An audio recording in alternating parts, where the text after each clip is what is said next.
I'm sure I'm not alone in what I'm about to say, and that is, I hate election season. I hate it. I think we all do.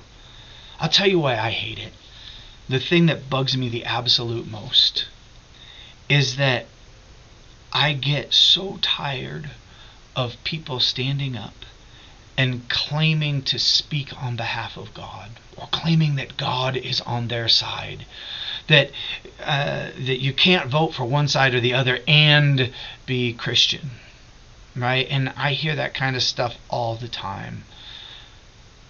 And here's why it bothers me so much. You see, religion mixed with power is a dangerous cocktail.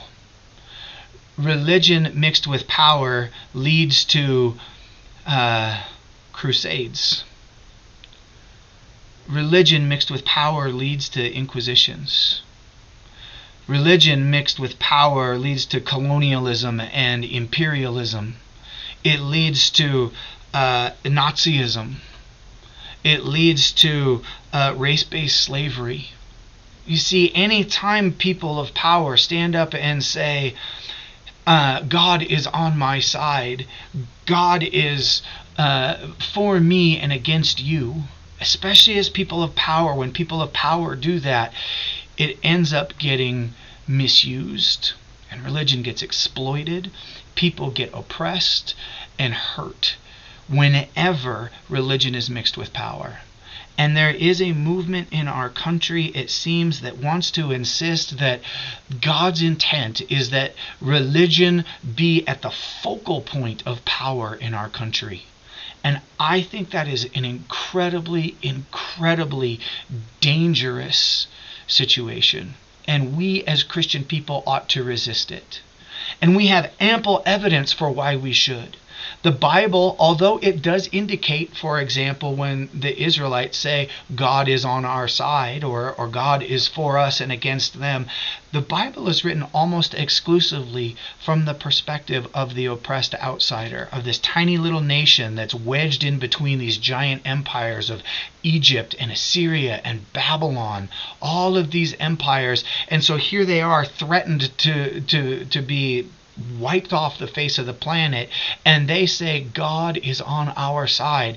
That has a different meaning than when the Egyptians or the Assyrians or the Babylons begin to claim that God is on their side. It just has a really different feel to it. And as we sit here in the United States of America, one of the most powerful countries in the world ever, certainly one of the most affluent countries in the world ever, for us to sit here and say God is on our side has incredibly dangerous implications that we need to try to resist. And I think we should also take into account that God didn't use power, at least not in the terms that we're talking about it, to challenge what's going on in the world or to build God's kingdom on the face of the planet.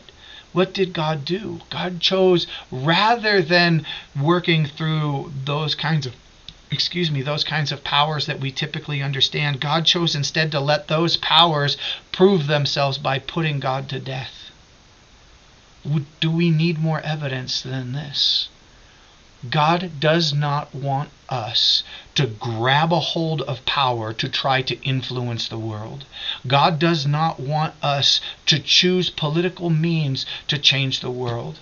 God doesn't want us picking up swords or guns to try to influence the world in such a way. As a matter of fact, what Jesus said is, if you want to follow me, if you want to be my disciple, if you want to be a part of my kingdom and help build my kingdom on earth, do you know what you've got to do? It's not take up a sword, it's take up a cross.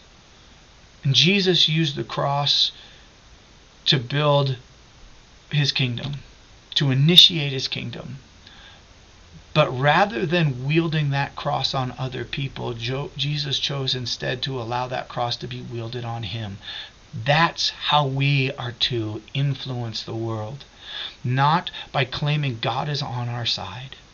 And so as we move through this election season and hopefully are done with it soon, let us not forget that we are first and foremost followers of Jesus.